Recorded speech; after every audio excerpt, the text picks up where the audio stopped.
This is a continuation of the story, part 2. Check the description for the link to part 1. When she told me she liked that I was being humiliated, even though I didn't directly understand that I was, it was shocking. I stared at her, my mind not really working as it should. I don't know how long my brain was out of order, but eventually I managed to pull myself together. I asked why she did this to me. I understood she enjoyed it, but to humiliate me like that was a conscious choice. She could have refrained from doing it, despite liking it. She said she wanted a lover throughout our relationship, and the humiliation part was part of the whole for her. And if she was already cheating on me, adding that last piece didn't feel much worse, considering what she was already doing to me. I asked her why she liked it. Power, she said, and the fact that I stayed with her despite her behaving that way towards me. It was proof of how much I loved her. By this point, I was very upset, and I think it showed when she looked at me. But apparently, she had decided to be 100% honest with me. Without me asking, she explained why she wanted a lover. Partly, she felt I wasn't good enough in bed. It wasn't that she wasn't satisfied, but more that she wanted a man she could submit to. She felt that wasn't possible with me. It wasn't in my personality to take such command, and partly because it brought us closer together when she had all her needs completely met. She asked rhetorically, hadn't our relationship been wonderful these past few weeks? I nodded without thinking about it. Because it was true. Even though it was true, it was extremely difficult to listen to, and I struggled with anger, nausea, and sadness. I couldn't take it anymore, so I stood up and started stumbling toward the front door. I heard her call my name, and she sounded desperate when she realized I wasn't stopping. I felt the tears burning behind my eyelids. I grabbed the keys from the bench by the door as I left, feeling instantly better when the chilly evening air hit me. I got into the car and backed out, and when I glanced back towards the door, I saw Sophie standing there, waving her arms at me.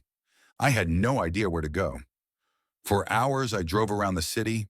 I drove out of town, but the empty landscape made me think of loneliness, so I headed back into town. Eventually, I ended up at a bar. Not knowing what else to do with myself, I went inside. I sat down at a table and stared into space. The waitress broke my trance-like state with a cheerful, "Good evening." She was young, maybe 20 years old, looking happy and full of energy. Then she saw my face. Her smile faded. "What can I get you?" she asked, looking concerned.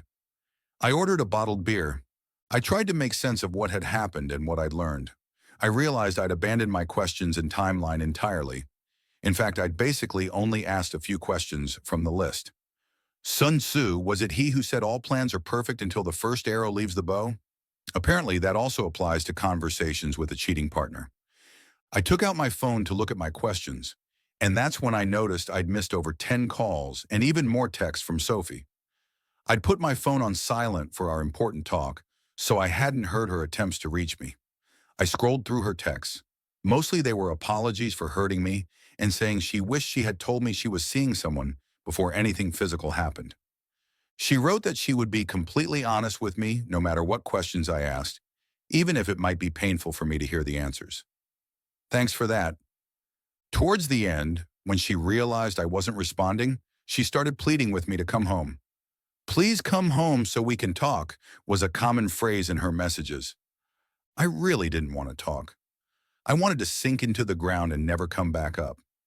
Who could I talk to about this? Friends were out of the question. This was as humiliating as it could possibly get. Talking to a psychologist, maybe. But I knew I should get a divorce. If this continues, I would sooner or later be replaced. Most people on Reddit seem to agree that if you forgive a cheating partner, you start to hate yourself. And then, when he or she finds someone who fits better, you get dumped like a hot potato. "Are you sure you should be drinking, buddy?" The voice belonged to a woman. It was the waitress back with my beer. I looked up at her, and she looked genuinely concerned. "Believe me, I need it right now," I told her. She started unloading the tray, my beer, a glass, and some peanuts.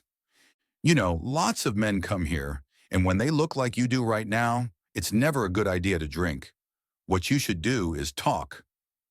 I looked at her, dead serious. I'm talking to my friend Malcolm." I gestured to the empty side of the booth across from me.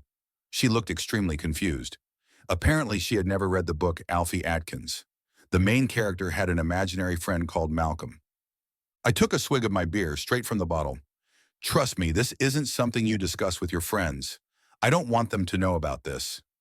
So she's cheating? Her question made my eyebrows shoot up, revealing that she had hit the mark. Why do you think that? I asked. And she simply said she works in a bar, or more of a pub, really. But when men come in here and order beer or stronger drinks, looking the way I do, it's 9 times out of 10 a cheating woman. You men seem to have only one way of dealing with emotional trauma. She seemed a bit judgmental. I shrugged. Can you get me another beer right away? I have a feeling I'll want another one.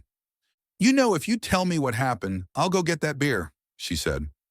I stared at her. She was trying to extort me for a beer I would then pay for. But in fact, maybe it was easier to talk to a stranger than to someone I knew. She came home today and admitted it. I stared straight ahead at my imaginary friend Malcolm. She loves me more than she loves him, but she's not planning to stop seeing him. She said nothing, but her expression was disapproving. She wants to be dominated and to submit to a man, and apparently I'm not manly enough for that person to be me. She sat down across from me. So you found out tonight, and tomorrow you're contacting a divorce lawyer? I don't know, I answered simply. I know I should, but I don't know if I can do it. Since she started cheating, our relationship has become incredibly good. It's quite unusual for things to take a turn for the better when one partner is cheating. Usually it's the opposite. Someone called out and she got up. Think carefully if you're considering forgiving her. She's already said she's not planning to stop, she said as she walked away. I'll go get your next beer. I sat there sipping my beer, thinking about what I should do. She is the love of my life, and our lives are almost perfect otherwise. Should I leave it all behind? If I do, everyone will find out what has been going on. The humiliation of everything, not just the intimate, but also the mental that I felt, might be too much for me to continue. I wonder if he's better than me, bigger, more satisfying. Jesus, why would I even think about that? I took a deep gulp and then realized something. Kids, is that what this is about? Does she want to get pregnant by him? The thought made me nauseous. I took out my phone and sent a text. Do you use protection? It took just a few seconds for a reply. No, he wants to finish inside. That was all she said.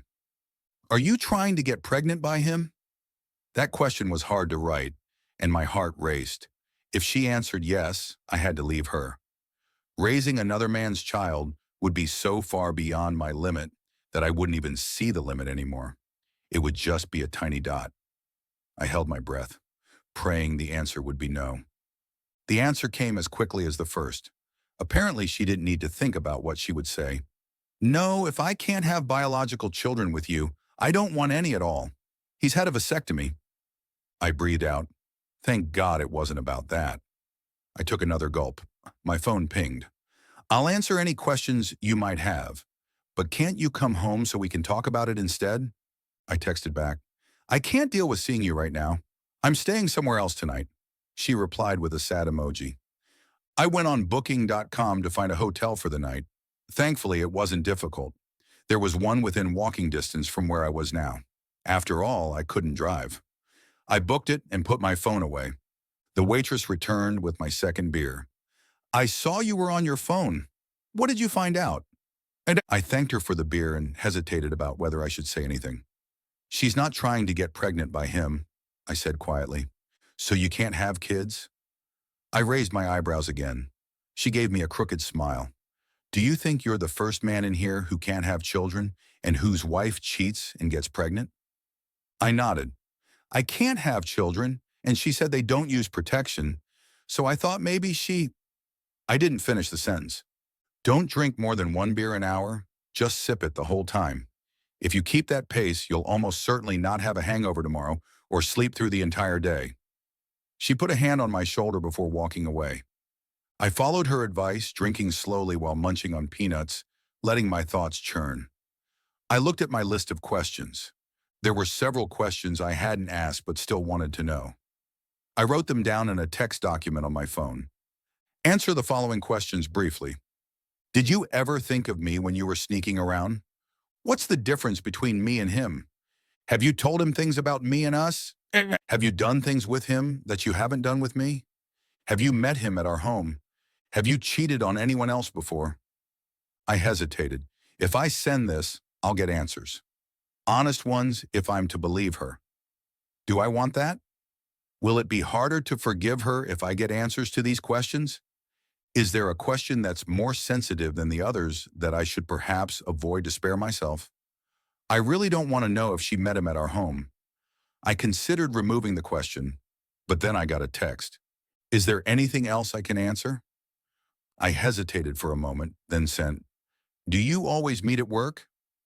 The answer came quickly. Yes, we work together. We see each other every day, but it's not every day that we're intimate. She interpreted the answer in a way that avoided saying whether they met for sex at his place or ours. When were you last intimate? I sent it. This afternoon before I came home. But it wasn't all the way. I served him before I came home to you. I didn't reply. I shouldn't have asked that. I really need to think more carefully before asking more questions. I left money on the table for the beers I'd ordered, and then left a generous tip for the girl. Then I went out into the cold night air. It was past 1 in the morning now, and I started walking towards the hotel. I checked in and went to my room. I undressed and collapsed on the bed.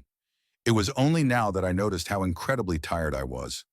I fell asleep and slept deeply, and by 12:30 the next day, I woke up to the sun's rays hitting my face. I showered and tried to think of something else, but my thoughts were dark. What had she done last night? Had she seen him? At our home? In my bed? I looked at my phone. She hadn't called but had texted to ask if I was awake. I replied that I had just woken up.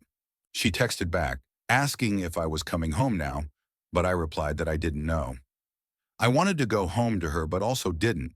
I didn't want to be near her now that I had so many questions. Maybe it would be easier to ask them over text so she couldn't see if I broke down.